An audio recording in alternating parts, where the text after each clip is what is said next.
제사는 크게 나누면은 두 가지가 있습니다. 무슨 제사입니까?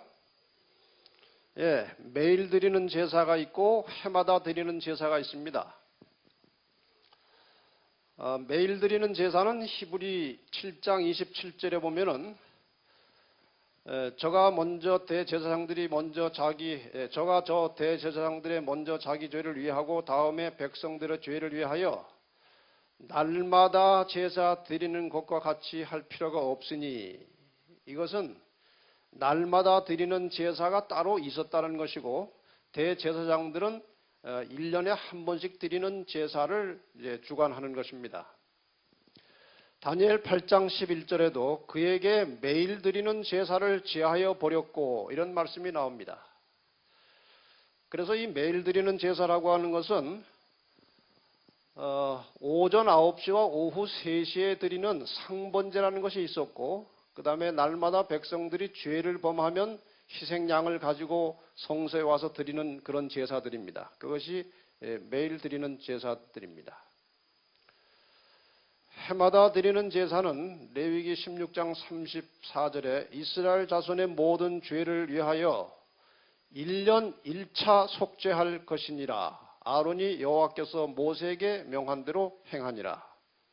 히브리 9장 25절에도 대제사장이 해마다 다른 것의 피로써 성소에 들어가는 것 같이 이 해마다 매년 1차 드리는 제사가 있었는데, 이 제사는 대속죄일에 드리는 것입니다. 여기에 관련된 문제는 이제 내일 다루게 되겠습니다. 그리고 성경에 이 복잡한 제사들이 많이 제사 이름들이 나옵니다. 그런데 잘 우리가 간추려 보면 5가지 기본적인 제사가 있어요. 번제가 있고 화목제가 있고 속죄제가 있고 속건제가 있고 소제가 있습니다. 이러한 제사들이 또 드리는 방법이 각각 다른데, 불에 태워서 드리는 제사가 있고, 그 다음에 이 제물을 이렇게 들어 올려서 드리는 제사가 있고, 또 이렇게 제물을 흔들어 드리는 바치는 그런 제사가 있습니다. 이렇게 해서 5가지 기본적인 번제와 3가지 제사 드리는 방법이 기본적인 제사에 관련입니다. 번제라고 하는 것은 가장 일반적이고 대표적인 제사의 형태라고 볼 수 있습니다. 번제를 드리는 경우는 매일 임의로 아무 때나 드리고, 나라나 제사장이나 개인들을 성별하여 구별할 때에 드리는 의식의 번제를 드리고, 특별한 날과 축제일에 또 이 번제를 드립니다. 안식일이나 월삭이나 무교절, 오순절 이런 날에요. 그 다음에 정결을 위하여 또 이 번제를 드리는데, 출산한 다음에 이제 정결하게 하는 그 기간이 되면 드리고, 문둥병에서 나음을 입은 후에 유출병, 이런 여러 가지 질병이나 이 고통 이후에 정결을 위해서 드리는 것입니다. 나실인 서약 때 드리고, 가난한 자들의 속죄제와 함께 번제를 드린다고 되어 있습니다. 아이의 출생을 등록할 때도 번제를 드립니다. 그 다음에 화목제는 이스라엘의 여러 제사 중에 가장 즐거운 제사라고 알려져 있습니다. 이것은 개인별로 혹은 가족별로 지파별로 언제든지 드릴 수 있는 제사입니다.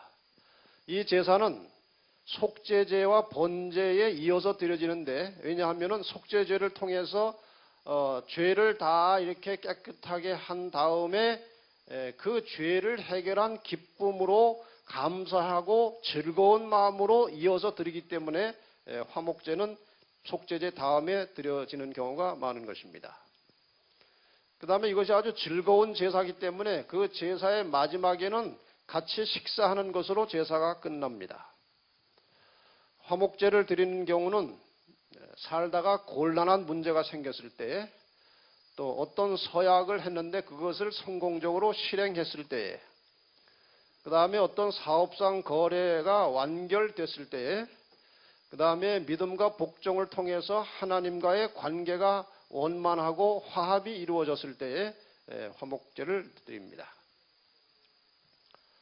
속죄제라고 하는 것은 말 그대로 죄를 용서하는 제사입니다. 죄 용서와 관련된 제사인데 속죄제를 반드시 드려야 할 경우는 맹세하고도 위증죄를 범했을 때에, 그 다음에 부정한 시체에 접촉됐을 때에, 사람의 부정에 접했을 때에, 경솔하게 맹세하고 못 지켰을 때에 이런 속죄죄를 드립니다.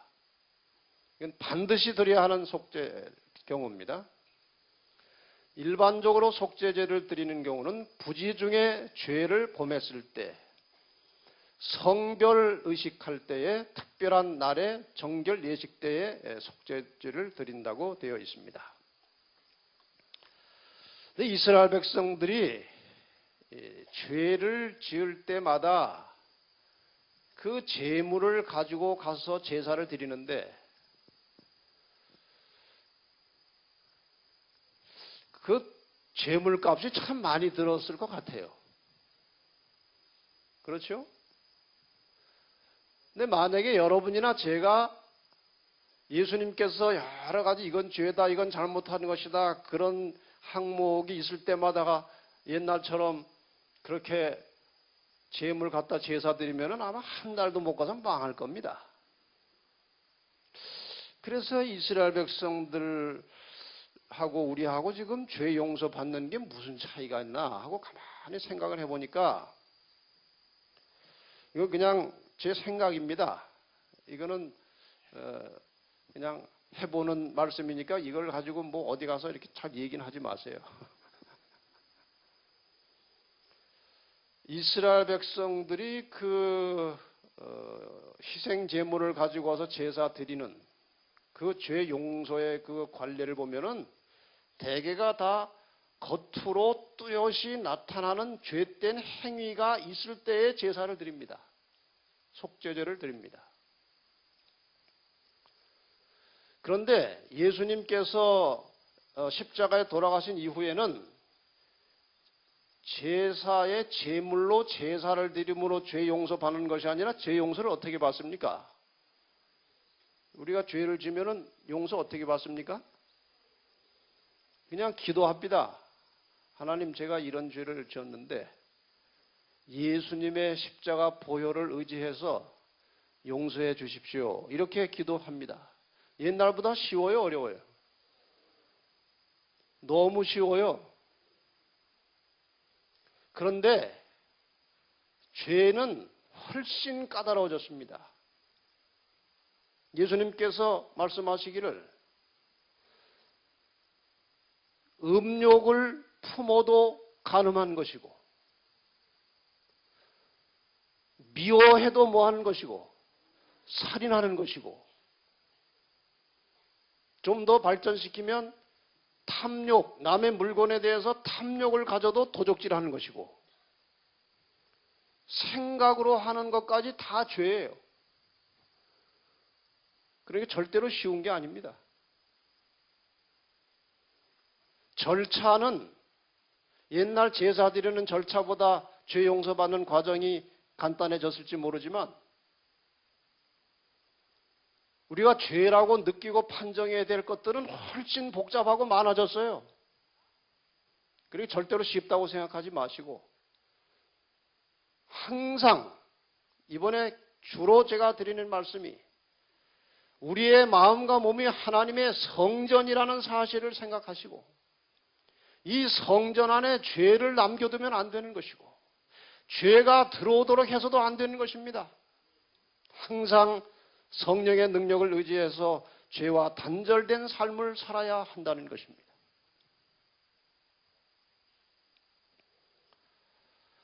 그 다음에 속건제라는 것이 있습니다. 알고 있는 죄를 속하기 위해서 제정된 제사입니다. 알고 있는 죄. 속건제를 드리는 경우는 이런 경우입니다. 아까 속죄제는 부지 중에 죄를 지었을 때예요. 잘 모르고 이건 이제 이렇게 하면 안 되는데 하고 이제 죄를 지은 겁니다.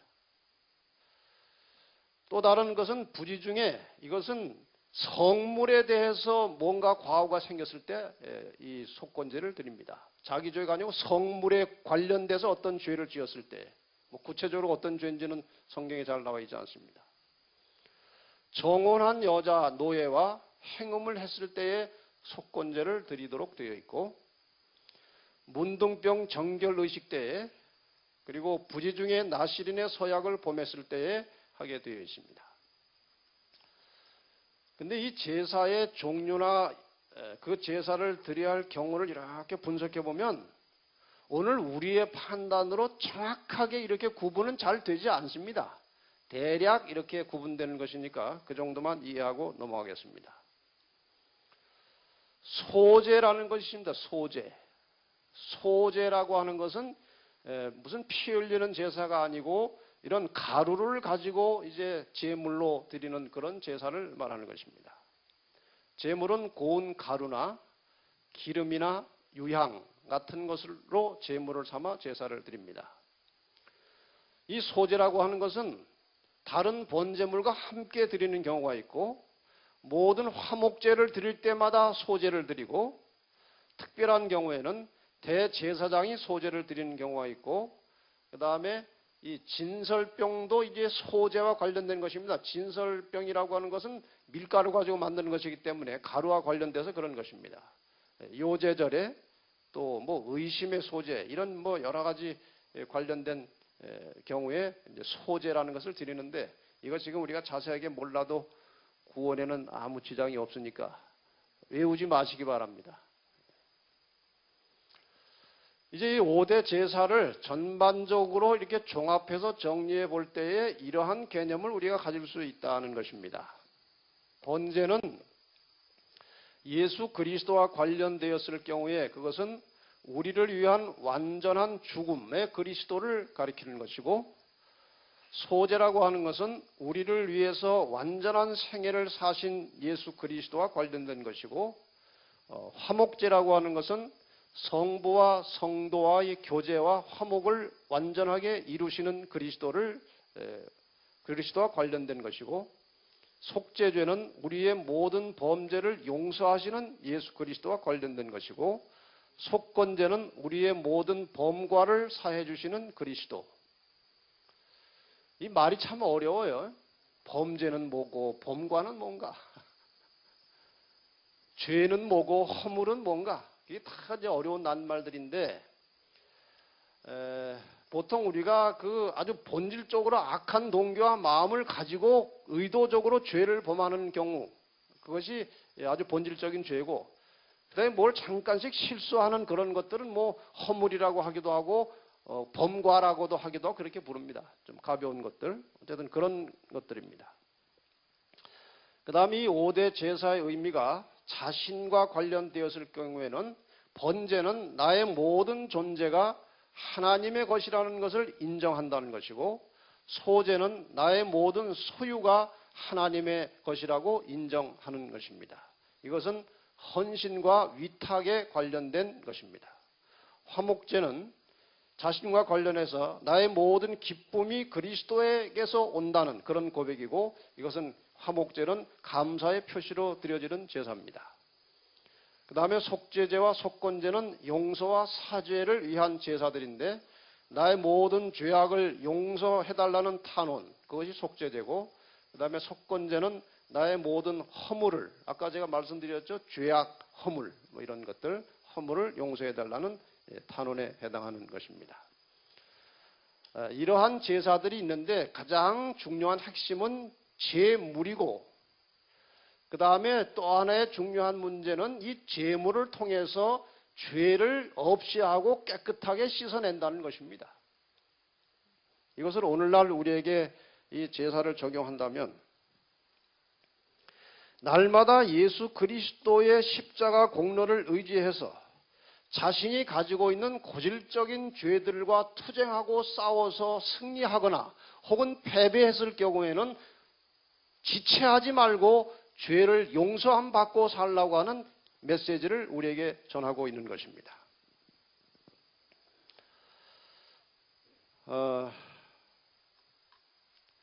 이 사람이 자기가 타고난 고유한 죄된 습성을 고치는 것이 쉽습니까? 어렵습니까?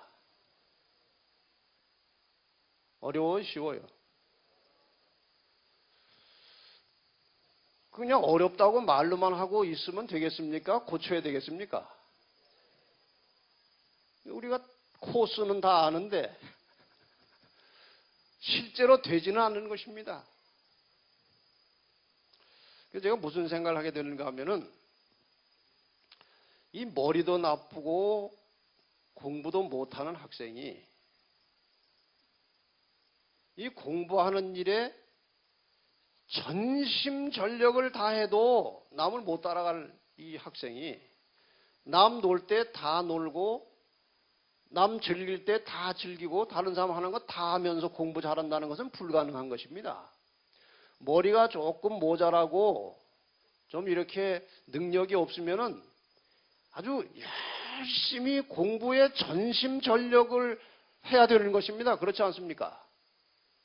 그런데 이 죄된 속성을 가지고 사는 사람이 하나님의 뜻대로 사는 것이 절대로 쉬운 게 아니에요. 그런데도 그것은 무관심하고 뭐 인간이 할 거 이것저것 다 하면서 그냥 동시에 같이 하나님 믿으려고 해가지고는 자신이 그 자신의 죄된 습성이나 그 죄된 생각이나 이런 것들이 잘 고쳐지지 않는 것입니다.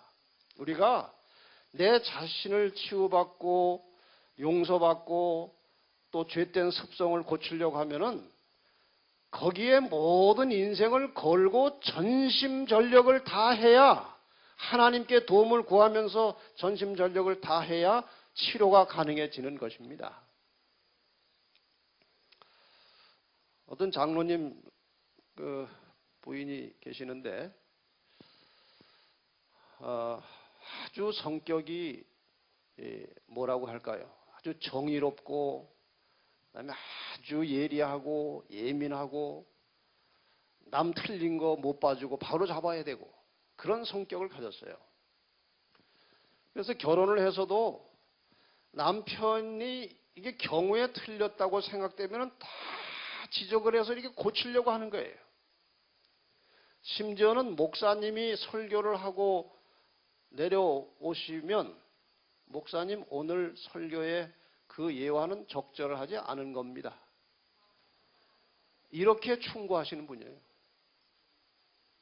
그리고 또 자기 생활은 아주 나름대로 반듯하게 잘합니다.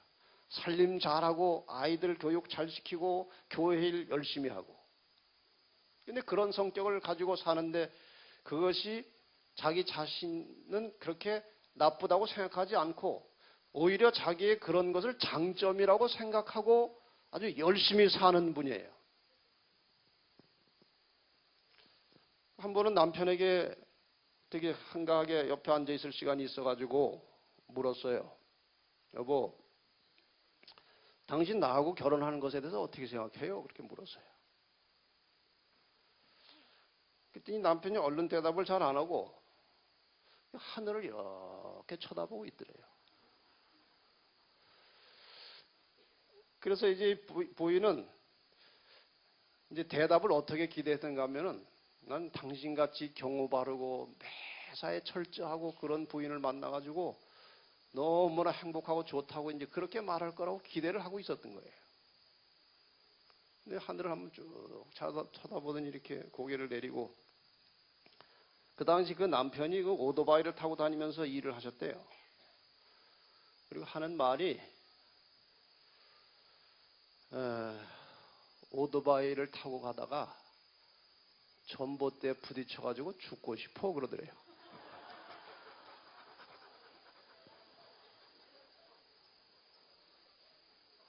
그래가지고 이분이 얼마나 충격을 받았는지 모른대요.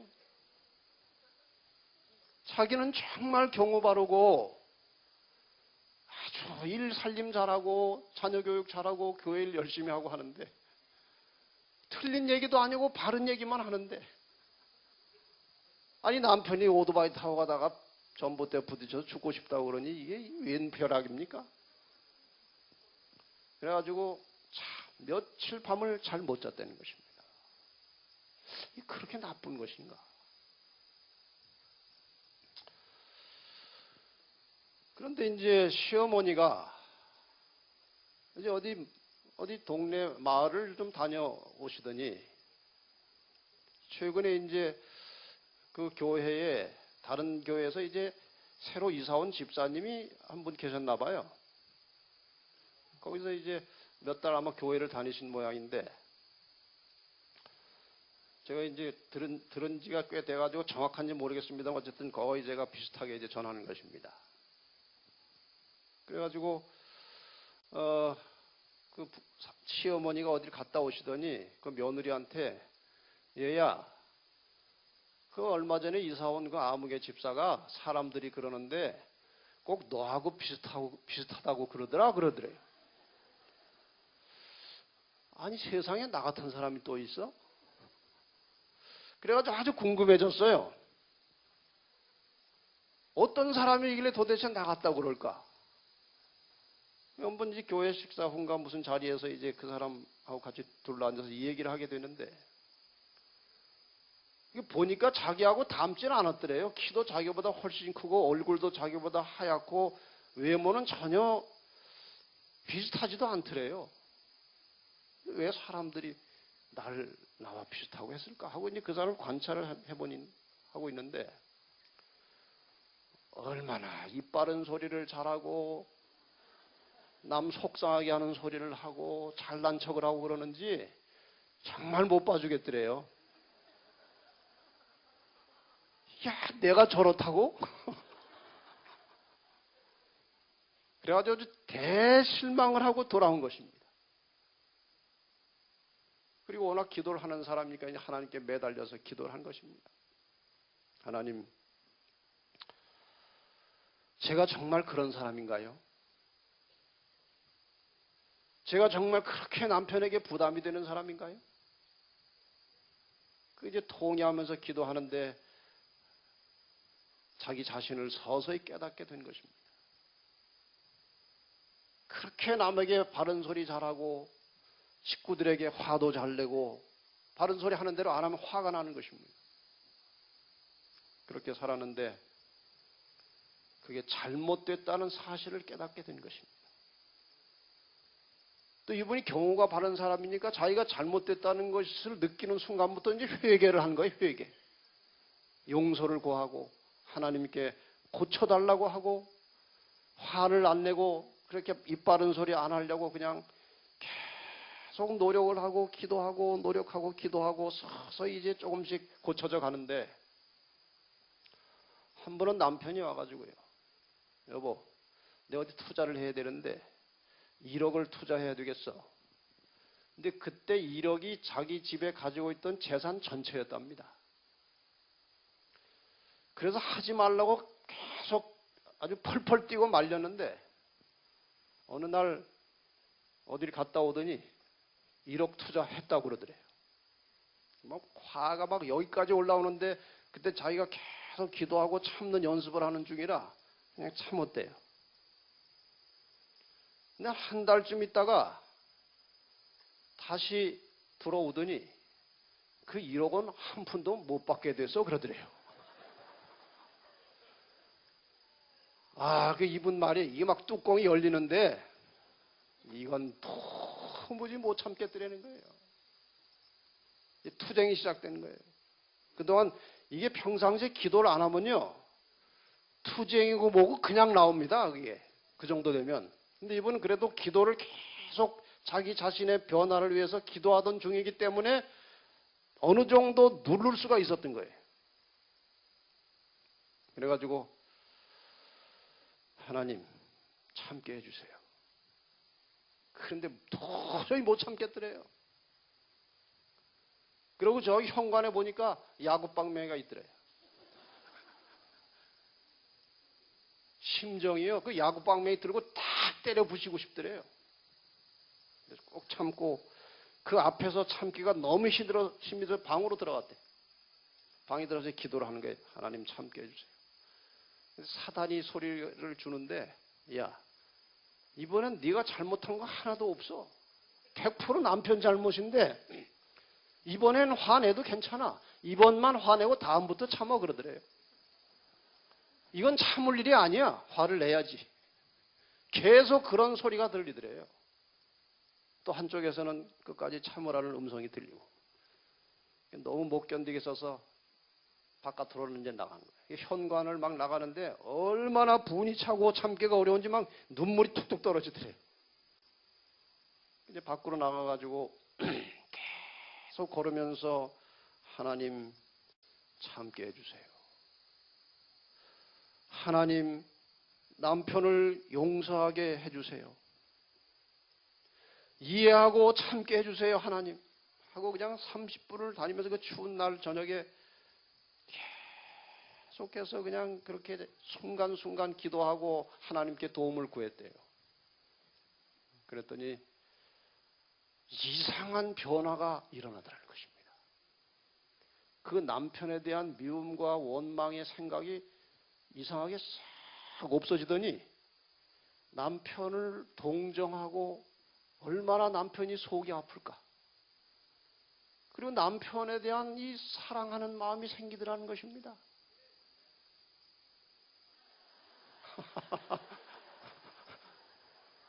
지금 아멘을 어디서 했는데 남자가 한 거지요?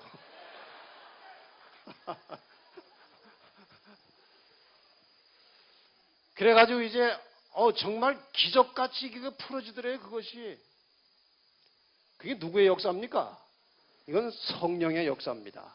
성령의 역사 아니고는 그런 일이 일어날 수 없는 거예요. 그래가지고 들어가서 남편에게 우는 얼굴로 다 이해하고 용서할 테니까 다시 한번 잘 살아보자고. 이 남편이 이게 벼락이 떨어질 줄 알았더니 그 다음부터 남편이 얼마나 좋아졌겠습니까? 여러분, 여자가 남자를 다스리는 방법은요, 그 잔소리 해가지고 고쳐서 달라지질 않아요. 그래서 어떤 유명한 철학자가 이런 말을 했어요. 현숙한 아내는 남편에게 복종함으로 남편을 다스린다. 이거 유명한 말입니다. 여자가 남편을 지배해서 우격다짐으로 바르게 잡으려고 할 때 대부분의 남자들은 그거 싫어하고 말 안 들어요. 남자들 맞습니까? 네, 맞아요. 그거 남자들 구조적으로 남자가 여자보다 강하게 돼 있거든요. 그래서 여자가 자꾸 뭘 이렇게 우격다짐으로 막 명령하고 고치려고 하면요, 그 앞에서 듣는 것 같아도 속으로는 하나도 안 듣습니다. 저도 그런데요, 뭐.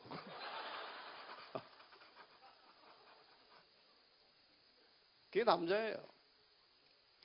근데 이 남자가 뭐라고 말하면 예하고 거분거분하고 이렇게 말을 잘 들어주면요, 서서히 그 여자의 종이 되어 가는 것입니다. 그렇게 남자를 길들이는 겁니다. 이거 굉장히 비싼 건데 가르쳐 주는 건데. 남자 가지고 속 썩지 마시고 남자 말을 잘 듣고 잘 서비스하면 여자의 지배를 받게 돼 있어요. 그렇게 되면은. 이 장로님이 얼마나 잘했겠습니까? 그런데 그렇게 변화가 와도 또 중간에 가다가 또 도지는 수가 많잖아요. 그래서 제가 이 이야기를 하기 전에 제가 그분이 이제 제가 잘 아니까 그 장로님한테 전화를 했어요. 제가 사모님의 그 무슨 강의한 테이프를 들어보니까 이런 경험 얘기를 하시는데 그때 기도하고 변화된 게 오래 가고 있습니까? 끝났습니까? 제가 물었어요. 그랬더니 장로님이 그 뒤로 집이 완전히 달라졌다는 것입니다. 그래서 제가 이야기하는 거예요. 제가 왜 이 말씀을 드리는가 하면요, 이 성소 문제 그리고 이 제사 제도와 관련된 이 문제에 있어서 가장 중요한 것은 죄를 해결하고 용서하는 것보다 더 중요한 것은 죄된 습성과 죄된 생각을 고치는 것입니다. 이 샘이 달라지지 않으면 같은 샘에서는 똑같은 물이 나오듯이 자기의 습성과 이 습관과 본성이 고쳐지지 않으면 죄 용서를 아무리 해줘도 똑같은 죄가 다시 나오게 돼 있어요. 이 자기의 죄를 만들어내는 이 근원, 본성, 개성, 습관 이런 것들을 고쳐야 되는데 이것이 인간의 노력 가지고 안 된다는 것입니다. 이것은 재창조의 능력을 가지신 하나님께서만이 고치신다는 것입니다. 여러분 이제 가시면 뭐 속건제고 속죄제고 뭐 지성소, 성소 뭐 다 잊어버릴 겁니다. 이 목사들이 교인들한테 아주 고마워하는 것 중에 하나가요. 설교를 잘 잊어버려 주는 거예요. 그 설교하는 대로 다 기억하고 있으면 무슨 수로 설교를 하겠습니까? 대단히 감사합니다. 제가 온 목사를 대표해서 감사를 드립니다.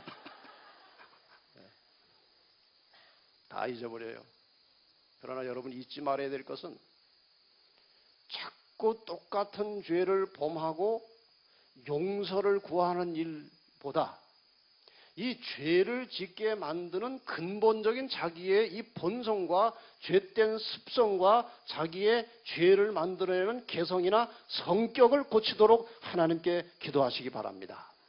근원을 막아야 되는 것입니다. 근원을 막아야 죄가 멈추는 것입니다. 더 나아가서 죄를 멈추게 하는 가장 빠른 방법은 선을 행하는 것입니다. 죄를 안 지으려고 노력하는 사람은 죄를 꼭 짓습니다. 여러분 자전거 탈 줄 아십니까? 처음 배울 때 어떻습니까? 이게 뭐 자동차보다 더 어려워요. 자전거 배우게. 자동차는 타도 넘어지질 않거든요. 딱 4바퀴니까. 이게 2바퀴를 자꾸 넘어져서 아주 어려운데 이제 간신히 가게 됐어요.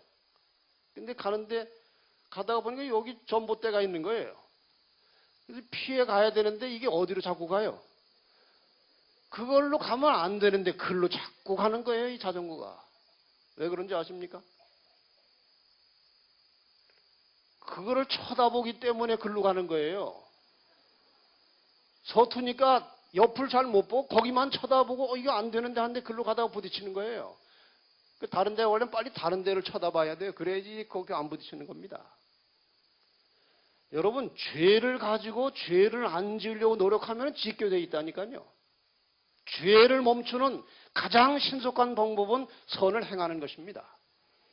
다른 말로 하면 자기 중심으로 살지 않고 다른 사람 중심으로 사는 것으로 라이프 스타일을 바꾸면 죄가 거의 끝납니다.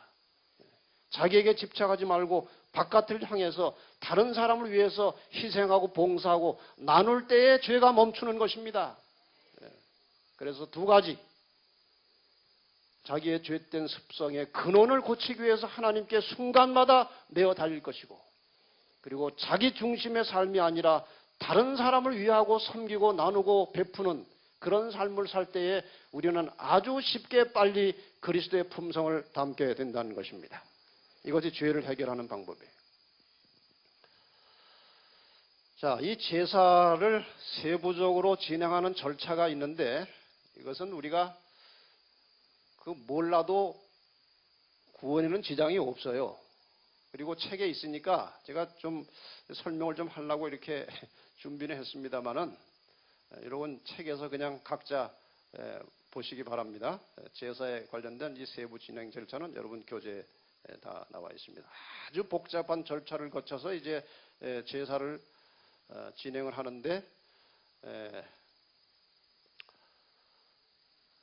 그 제사의 핵심은 이미 말씀드렸습니다. 죄인이 제물에다가 자기 죄를 어떻게 한다고요? 전가시킨 거예요. 그럼 자기 죄가 이 희생 제물에게 옮겨졌기 때문에 희생 제물은 그 죄값 때문에 죽는 것입니다. 그래서 희생 제물이 이제 죽을 때 자기가 직접 칼로 찌르게 돼 있어요. 껍질까지 자기가 벗겨야 됩니다.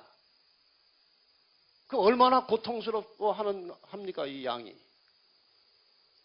그런데 이 양이 지금 장차 자기 죄를 위해서 십자가에 희생하고 돌아가실 예수 그리스도를 상징한다는 것을 믿음의 눈으로 바라보고 양을 잡아야 되는 것입니다. 그것이 없으면 잡나 마나예요. 그리고 제사장이 피를 받아가지고 피가 응고되기 때문에 이게 응고되지 않게 계속 젓는다고 그래요. 언제까지 젓는가 하면은 이 희생제물을 잡은 죄인이 이 희생제물의 피가 장차 예수 그리스도의 희생을, 예수 그리스도의 십자가 희생을 상징하고 내가 그분의 십자가 보혈로 죄를 용서받는다고 하는 그 사상이 머리에 가득 차서 충분히 인식될 때까지 피를 젓고 있다고 그래요. 그걸 깨달아야 하는 것입니다. 우리가 그냥 하나님 제가 오늘 아무개하고 싸우는데 용서해 주세요. 그렇게 단순하게 기도하지 말고 이 용서를 위해서 지금 내가 지은 단순한 죄지만 이 죄를 용서하기 위해서 예수 그리스도께서 십자가에 피를 흘리고 희생하셨다는 생각을 깊이 하면서 용서를 구해야 죄를 덜 범하게 되는 것입니다. 그래서 이 대단히 중요한 제사와 제물의 원리를 깊이 생각하시고 생활하시게 되기를 바랍니다. 이제 절기에 대해서 좀 다시 공부를 하겠습니다. 이스라엘 백성들이 지키고 있던 절기는 대부분 이 하나님께서 인간을 구원하시는 구속의 역사와 절차와 밀접한 관련을 가진 절기들이 이어지고 있습니다. 봄에 집중된 절기는 주로 예수님의 초림과 관련된 사건들입니다. 절기들입니다. 봄절기는 6월절이 있고 무교절이 있고 초실절이 있고 칠칠절이 있습니다. 6월절은 1월 14일인데 이것은 죽임을 당한 어린 양을 깊이 생각하면서 옛날에 애굽에서 탈출할 때에 하나님께서 이 어린 양의 피 때문에 자기 장자를 살려준 그 피 때문에 사람이 구원받은 것을 상기하면서 이제 절기를 보내는 것입니다. 1월 14일은. 무교절은 1월 14일 지나자마자 15일부터 21일까지 일주일간 누룩 없는 떡을 먹는 기간입니다. 이 발효되지 않은 떡을 먹는 기간입니다. 그것을 무교절이라고 하고 그 다 의미가 또 있습니다. 초실절이라고 하는 것은 처음 익은 곡식단을 이제 하나님께 드려서 흔들어 드리는 그런 제사를 드리는 절기입니다. 초실절. 처음 익은 열매를 바치는 절기입니다. 칠칠절은 무교절로부터 50일이 지나고 나면 77이 49 그리고 그 다음 날입니다. 77절이라는 말은 7주일이 지난 다음 77이 49일이 지난 다음 그 다음 날을 이제 오순절이라고 하는데 이 오순절은 맥추절이라고도 하고 왜냐하면 그때 보리 추수가 있기 때문에 그 다음에 50일이 지난 후라는 의미에서 오순절, 순이라고 하는 것은 열이죠. 오순절이라고 그렇게 표현하기도 합니다. 그것은 이제 날짜를 계산하면 3월 6일에 해당합니다. 여기에는 보리추수에 대한 감사와 함께 하나님이 십계명을 반포하신 것을 기념하는 것입니다. 이것이 이제 봄절기인데 가을절기는 예수님의 재림과 관련이 있습니다. 이것은 소개만 하고 이제 설명은 내일 결론적으로 좀 현대적인 의미와 함께 말씀을 드리겠습니다. 가을절기는 나팔절이 있는데 그것은 7월 1일입니다. 이 7월 1일 나팔절은 열흘 후에 있게 될 대속죄를 예고하는 나팔을 부는 날입니다. 그래서 그것을 나팔절이라고 하는 것이고 대속죄는 여러분이 아시는 대로 이제 성소를 정결하게 함과 동시에 영원한 속죄가 이루어지고 또 심판이 시작되는 아주 1년 중에 가장 엄숙한 날이고 가장 중요한 절기입니다. 그 다음에 이제 대속죄일이 지나고 며칠이 있은 지난 7월 15일부터 22일까지가 이제 초막절인데 이때는 다 이렇게 텐트를 치고 사는 것입니다. 지금 이런 집에 건물에서 안 주무시고 이 텐트에서 주무시는 분들은 지금 초막절이라고 생각하시면 괜찮아요. 초막절입니다. 텐트에서 자는 초막, 그때는 이제 풀로 이렇게 만들어 가지고 지은 집에서 한 일주일 동안 살면서 그 옛날을 회상하는 것입니다. 이것은 장차 이제 대속죄일의 모든 속죄를 끝내고 나중에 하나님 백성들이 구원받아서 이제 하늘에 올라가서 있게 될 그 잔치를 이제 상징하는 것입니다. 이렇게 이제 두 절기가 나와 있습니다.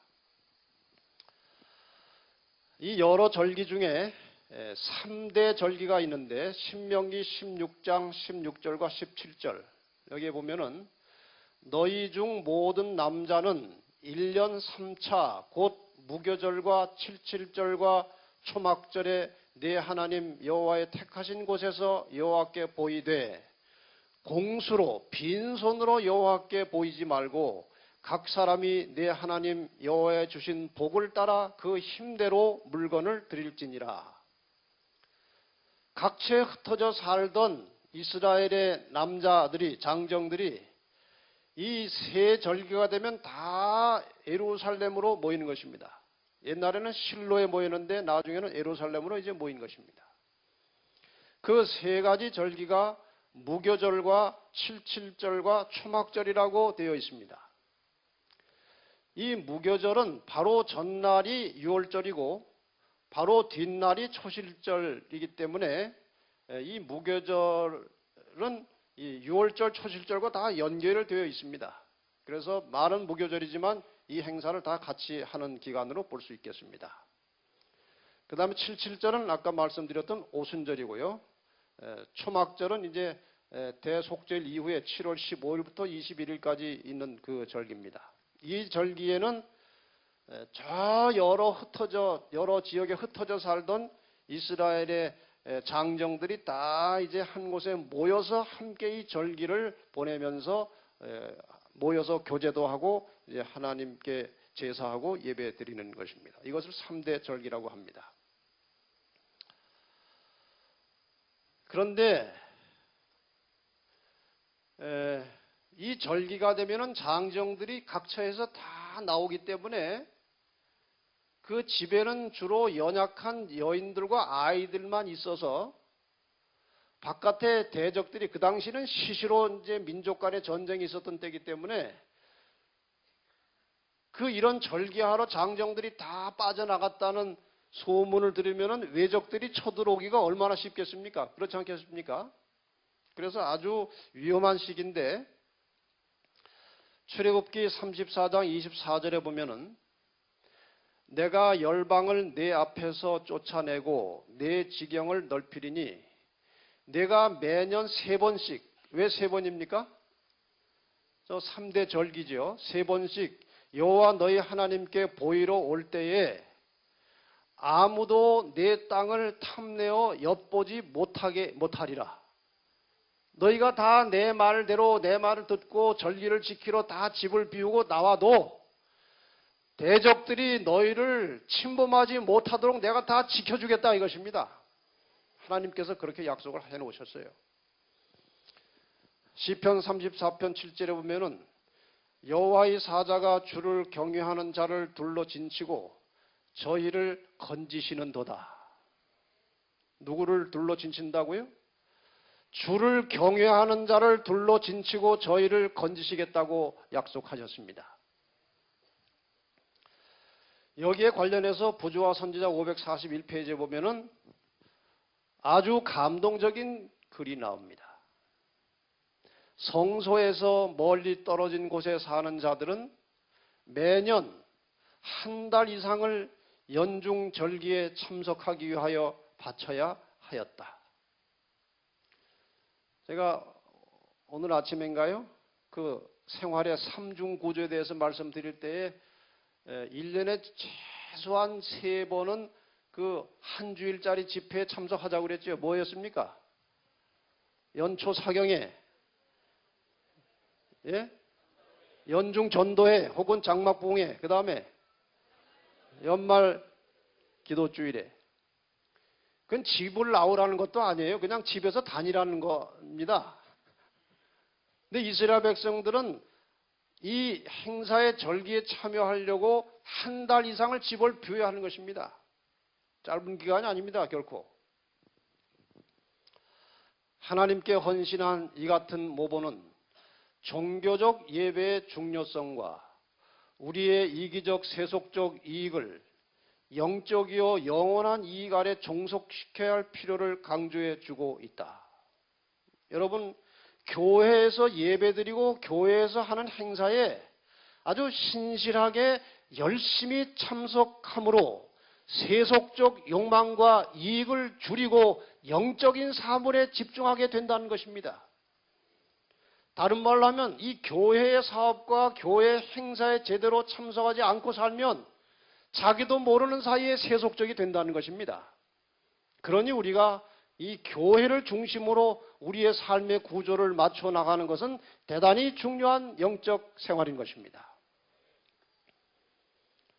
하나님을 섬기는 일에 서로 굳게 하고 격려하기 위하여 함께 모이는 특권을 게을리할 때에 우리는 커다란 손실을 당한다.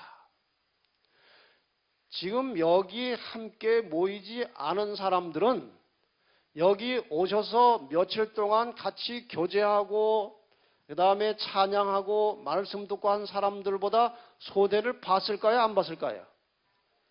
큰 손해 보고 있습니다. 어떤 사람은요, 어떤 집회를 통해서 들은 한마디 말 때문에 회심하는 사람이 있어요. 그렇기 때문에 이 집회에 참석하는 것은 대단히 중요한 것입니다. 제가 서울중앙교회에 있을 때 이 화장실마다 이 휴지를 이렇게 갖다 놓고 빼는 그런 업자를 이제 우리 관리인이 소개해가지고 와서 이제 때가 되면 그 화장실 그를 다 정리하고 가라는 그런 이제 공사를 했는데 그분이 저를 보더니 목사님 저를 모르시죠? 잘 모르겠는데요. 목사님이 아주 오래 전에 여러 해 전에 우리 교회에 오셨어요. N이라고 하는 교회입니다. 교회에 왔는데 우리 집사람이 그날 제가 교인이 아닌데 그 어디서 손님 목사가 하나 오는데 꼭 좀 오늘만 같이 교회를 가자고 하도 얘기를 해가지고 왔대요, 그날. 근데 정식 설교 시간이 아닌데 그날 그 담임 목사님이 저를 보고 안식학교 끝나고 이제 뭐 교과 공부도 아닌 시간에 또 잠깐 나와가지고 뭘 얘기를 하라는 거예요, 갑자기. 설교도 아직 아닌데. 그래서 제가 담임 목사가 또 명령을 하는데 안 나가면 교인들한테 또 미안하고 해가지고 그냥 무조건 나갔어요. 나가가지고 한 5분 동안 그 인간과 신앙에 대해서 간단하게 무슨 이야기를 했어요. 목사님이 그 이야기 한 몇 분 하셨는데 제가 그 이야기를 듣고 깊은 감동을 받아가지고 그때부터 교회 나와서 지금 제가 교회 잘 다니고 있습니다. 그래요. 여러분, 교회에서 말씀 전하는 집회에 열심히 참석하시기 바랍니다.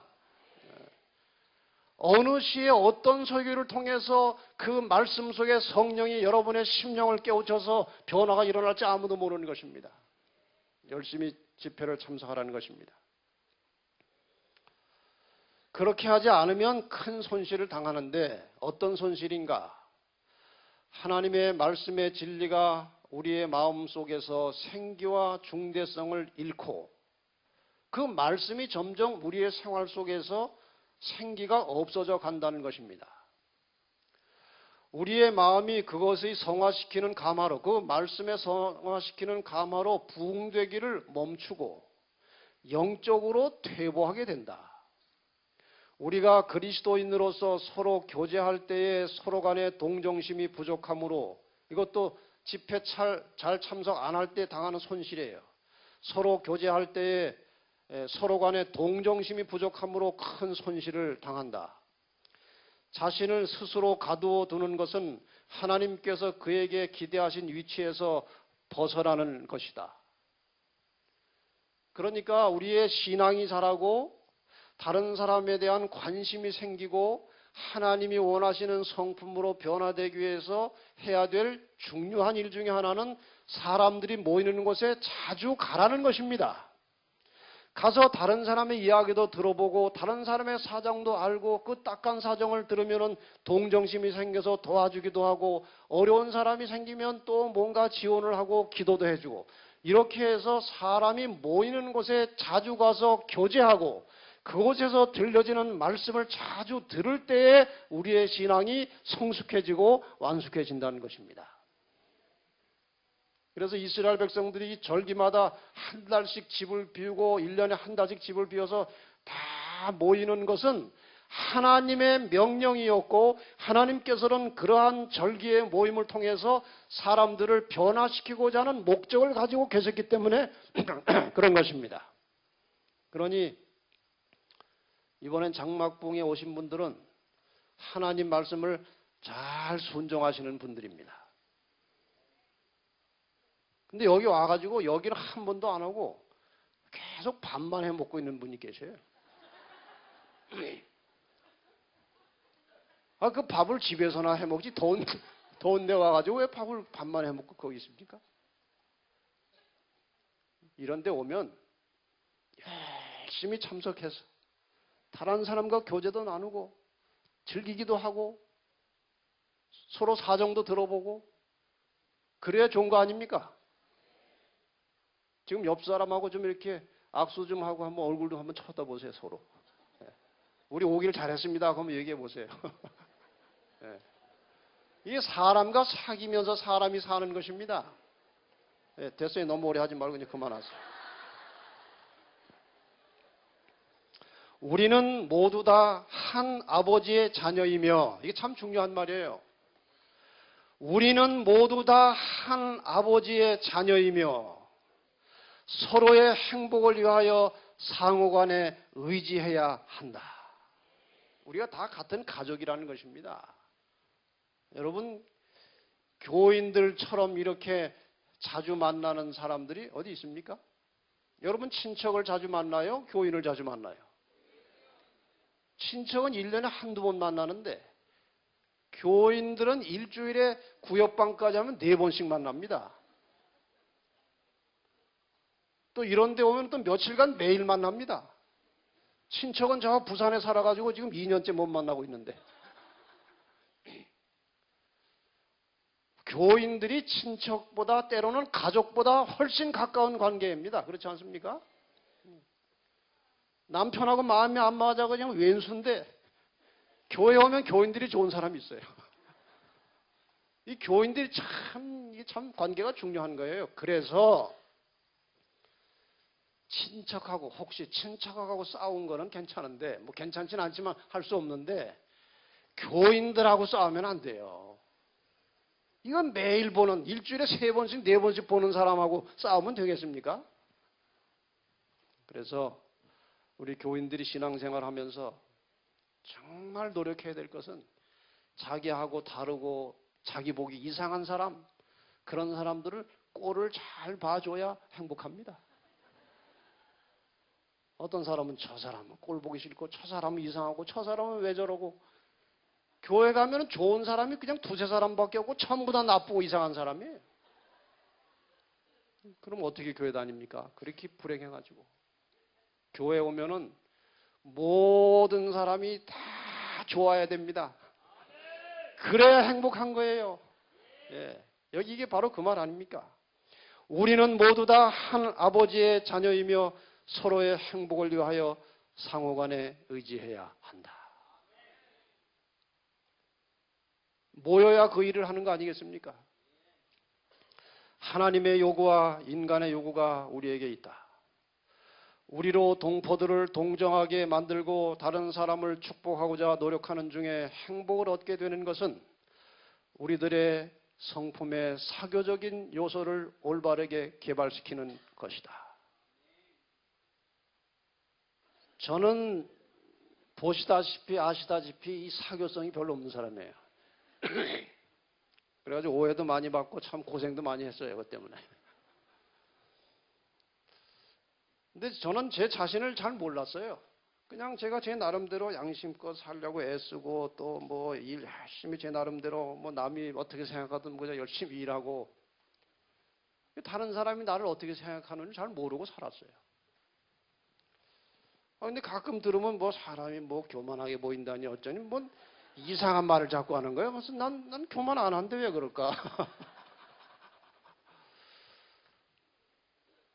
제가 중앙교회 가서 이제 목회를 하면서 이 사람과 사람 사이의 관계와 서로 나누는 정이 얼마나 중요하고 필요한지를 조금씩 깨닫기 시작했어요. 근데 사람이 타고난 이 사교성이 없는 사람이라 금방금방 그게 잘 안 되더라고요. 마음은 있어도. 근데 이 교회에서 식당을 하게 됐어요. 식당. 이 교회가 도심 한 그 곳에 주택도 없는 그저 사무실 빌딩만 잔뜩 있는 곳에 있어가지고 사람을 접촉할 수가 없어요. 그래서 이제 성경과 예언의 신의 말씀, 특히 예언의 신의 말씀을 참고해가지고 도심지에 건강 식당을 세우는 게 선교적으로 대단히 필요하다는 말씀이 이제 있어가지고 뭐 여러 가지 난관이 있었지만 식당을 했는데 이게 목회자가 그냥 주장을 하고 설득을 해가지고 이제 식당을 했는데 이게 안 되면은 참 큰일 아닙니까? 그래서 저 기도도 많이 하고 이제 열심히 노력을 하는데 일단 손님들을 끌어야 되니까 제가 그 식당 하기 전에요. 그 팜플렛을 만들어 가지고 그 주변의 관공서를 다 돌아다녔어요. 교인들한테 뿌리라 그러고 저는 이 관공서 돌아다니면서 은행장도 만나고 뭐 또 구청장도 만나고 무슨 과장도 만나가지고 앞으로 우리가 이런 식당 할 텐데 오시라고 참 팔자에도 없는 그런 홍보를 하고 그렇게 많이 돌아다니면서 배운 게 많아요. 그 다음에 이제 식당을 출발했는데 식당에 들어온 사람 한 사람 한 사람이 이제 그렇게 소중한 거예요. 그러니 제가 잘 해야죠. 제가 일단 책임을 맡았으니까 그래가지고 한동안은 식당이 어느 정도 자리 잡을 때까지 지배인처럼 일했습니다. 다른 일 다 보고 이제 방문하고 빨리 식사 점심때가 되면은 빨리 와가지고 이제 사람들 들어올 때 인사도 해주고 하는데 말이에요. 이게 안 웃던 사람이 웃을대니까 이게 또 보통 일이 아니에요. 이게 웃는 근육이 발달이 안 돼가지고 이게 근육을 억지로 움직이니까 나중에 통증이 오더라고요.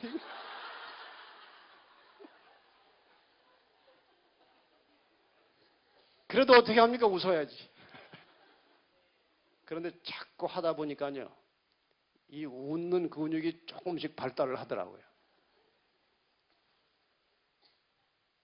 그래가지고 사람들이 와서 이제 이렇게 사람을 아주 세밀하게 관찰을 해야 됩니다. 하다가 자주 와서 조금 사람이 진실하게 보인다 싶으면은 접근을 해서 가서 앉는 것입니다. 제가 다른 사람한테 먼저 말 거는 성격이 아니에요. 근데 할 수 없어요. 가야지. 장사를 해야 되니까. 그래가지고 이제 가까이 가서 이제 친절하게 웃으면서 인사를 하고 어떻게 채식을 어떻게 시작하시게 됐습니까? 이 채식을 하시면서 무슨 변화가 있었습니까? 그러면서 이제 얘기를 시작해가지고 우리 교회가 가지고 있는 이 건강의 메시지가 얼마나 주옥 같은 게 많습니까? 그 중에서 조금 꺼내가지고 이렇게 몇 마디 해주면요. 얼마나 고마워하는지 몰라요. 그래가지고 한 두세 번 그러면요. 아주 친해져요. 근데 제가 뭐라고 이제 카운터에다 얘기를 해놓는가 하면은 내가 어디 가서 앉으면 경과나 여러 가지 그 좋은 그 뭐 것들 갖다가 좀 놓으라고 거기다가 딱 지시를 해놨거든요. 그럼 제가 앉아서 앉자마자 딱 뭐가 나오면요. 그 사람이 굉장히 좋아하고 별것도 아닌데도 자기를 특별하게 대우한다는 것 때문에 좋아하는 거예요. 그런 식으로 이제 사람을 사귀기 시작하면서 이렇게 나가는데 이제 사람 친구가 생기는데 이제 아주 좋아하는 거예요. 그래서 제가 그 사람들이 당장 교인은 안 되지만 제가 말만 하면 공부할 의사가 있는 사람들이 수십 명이 생기더라고요. 예. 동시에 죄가 달라지는 것입니다. 사교성이 생기는 게 사교성이. 저는 타고나지 않은 사교성을 열심히 개발해가지고 조금씩 되는데 타고난 사람들은 큰 축복이니까 그것을 가지고 많은 사람들을 사귀시기 바랍니다. 제가 그때 식당에서 사귄 사람들은 아직도 수십 명하고 교제하고 있어요. 교회 나오는 사람도 있고 나오겠다는 사람이 있고 저를 보고 목사님이 교회 하나 차리면 내가 많은 사람 끌고 가겠다는 사람도 여럿 있어요. 그래서 여기 은퇴하면 교회 하나 한번 세울까 그래요 지금. 그 약속한 사람이 여럿이에요. 정말이에요. 목사님이 교회 하나 만들면 내가 정말 사람 많이 데리고 가겠다는 거예요. 그리스도인들이, 우리 교인들이요, 전도를 못하는 아주 중요한 요인 중에 하나가 교인끼리 사는 것입니다.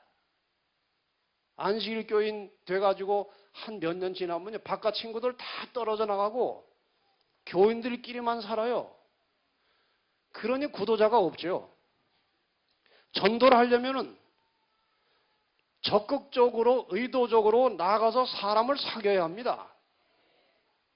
전도하는 방법 절대 어렵지 않아요. 제가 그동안 이 선교 분야에서 계속 일하고 저는 사실 그런 재능도 없는 사람이지만 책임 때문에 또 말씀을 보면서 사명감 때문에 일을 하다 보니까 원리는 간단합니다. 예수님의 본을 따라서 그대로 가면 반드시 성공해요. 사람과 적극적으로 섞여서 교제하고 나눌 때 두 가지 법칙인데 겸손하고 그리고 희생하는 것입니다. 모든 사람과의 교제에서 자기를 낮추고 겸손하고 섬기는 모습으로 희생하여 대접하면 모든 사람이 나를 좋아하게 되어 있습니다. 이게 사람 사는데 법칙과 같은 것입니다. 그렇게 하는 것은 절대로 손해가 아닙니다. 절대로 손해가 아니에요. 사람이 이상하게 해요. 자기는 이기적이면서 이기적인 사람을 싫어합니다. 맞습니까? 여러분도 그렇습니까? 자기는 이기적인데 이기적인 사람 싫어해요. 자기는 교만하고 잘난 척하고 자랑하기 좋아하면서 남이 그러는 건 또 못 봐줘요. 자기 아들은 막 자랑해놓고 남의 딸 자랑할 때는 별로 안 들어요 또. 그게 사람이에요. 반대로 사람은 이기적이면서 희생적인 사람을 좋아합니다. 자기는 교만하면서 겸손한 사람을 좋아합니다. 이 두 가지 정신, 예수님의 정신, 겸손과 희생의 정신을 가지고 사람들 속에 섞여서 교제하면 반드시 하나님께서 그 사람을 통해서 영혼들을 하나님께로 불러오게 되어 있습니다. 잊지 마시기 바랍니다. 품성 개발에 그것이 대단히 중요한 것입니다. 예수님의 품성을 담는다는 것은 겸손해지고 자기를 희생하는 것입니다. 그것이 예수님의 품성이에요. 그래서 이 절기 속에 나타난 대단히 중요한 교훈은 교인들 상호 간의 교제도 중요하지만 더 적극적으로 바깥으로 우리의 발을 뻗어 나가서 예수를 알지 못하는 사람과 의도적으로 접촉하고 접근해서 그들에게 그리스도의 본을 보이고 그들을 하나님께로 데려오는 것이 그리스도의 사명이에요. 그러니까 헬스클럽도 다니고 수영장도 다니고 여기저기 다니면서요. 사람들을 많이 사귀면서 두 가지 법칙, 겸손과 희생의 법칙을 가지고 사람을 대하시면 틀림없이 하나님께서 우리에게 복을 내리실 것입니다. 나머지 절기 문제는 내일 간추려서 설명을 드리고 결론을 내리겠습니다. 이 저녁에 우리가 이 절기를 대략적으로 그림처럼 그냥 공부를 했지만 저는 이 말씀을 준비하면서 이렇게 함께 모여서 교제하고 말씀을 듣는 것이 신앙적으로 영적으로 우리의 인생에 있어서 대단히 중요하다는 사실을 다시 한번 깨닫게 되었습니다. 다시 한번 여러분에게 간곡하게 부탁드립니다. 교회의 모든 집회에 빠지지 말고 참석하시기 바랍니다. 교회 하나님의 사업을 도울 일이 생기면 헌신적으로 희생하여 그분의 요구에 순종하시기를 바랍니다. 그리고 교인들과의 관계에서나 다른 사람들과의 관계에서 언제나 자기를 낮추고 남을 존중하고 섬기고 늘 자기를 희생하여 가진 것을 나누어주면서 예수 그리스도의 사신 것처럼 그분의 품성을 닮아서 이웃들에게 빛을 발하고 모든 주변의 사람들이 우리의 빛을 보고 선한 행실을 보고 하나님께 영광을 돌리게 되는 놀라운 변화의 역사가 여러분의 생활에 시작되기를 바라면서 말씀을 마치겠습니다. 잠깐요. 제가 박수 알러지가 있는 사람이에요. 제가 지금 이 문제를 좀 교단적으로 시정하고 싶은데 어떤 새로운 손님을 환영하거나 할 때 박수 치는 것은 그거는 저는 괜찮다고 봅니다. 그러나 어떤 사람이 강의를 한 다음에 혹은 설교를 한 다음에 박수 치는 것은 그렇게 썩 좋아 보이지는 않습니다. 그건 사람이 영광을 받는 것 같아요. 그냥 말씀에 감동이 있으면 깊은 아멘으로 하는 것이 이것이 영적입니다. 제가 이런 생각을 가지고 있는데 이번에 대총회장님이 대총회 마지막 안식일 설교하실 때에 설교 시작하기 전에 그렇게 말씀을 하시더라고요. 혹시 제가 설교하는 중에 감동되고 함께 공감할 부분이 있으면은 박수를 하지 마시고 아멘을 하시기 바랍니다. 그러니까 제가 그냥 대총회장님이 너무나 존경스러워 보이더라고요. 그렇게 했음에도 불구하고 처음에 한두 번 아멘 하더니 나중에 조금 흥이 나니까 박수를 또 치는 거예요. 그러니까 중간에 이렇게 해가지고 박수를 못 치게 하시더라고요. 요즘 이 한국 교회에 개혁의 목소리가 얼마나 크게 들려오는지 몰라요. 그래서 저는 지금 이 한국 교회 이 조직만 개혁하는 게 되는 것이 아니고 여러 분야에 걸쳐서 개혁해야 될 부분들을 세심하게 살피고 의견을 듣고 지금 개혁의 자료를 모으고 있는 것인데 이 박수도 개혁해야 될 부분이 하나예요. 근데 박수는 좋은데 요즘은요 박수를 치면서 무슨 소리를 또 내더라고요. 오 뭐 하면서 그건 어디서 배운 겁니까? 이렇게 가다가는요 이 교회가 세상 모든 극장처럼 되어버려요. 그러니까 앞으로 소중한 앞에서는 모든 영적 말씀 마지막에 아멘하고 영적으로 깊은 감동을 만들어내는 그런 합회가 됐으면 좋겠습니다. 잊어버리지 마세요. 지금은 아멘 하면서 또 나중에 박수를 또 치지 말고 어쨌든 우리 교회가 좀 더 경건하고 하나님의 뜻에 합당한 교회가 될 때에 하나님께서 이 교회에 한없는 축복을 내실 것입니다. 그런 날이 오기를 바라면서 다시 한번 마치겠습니다. 감사합니다.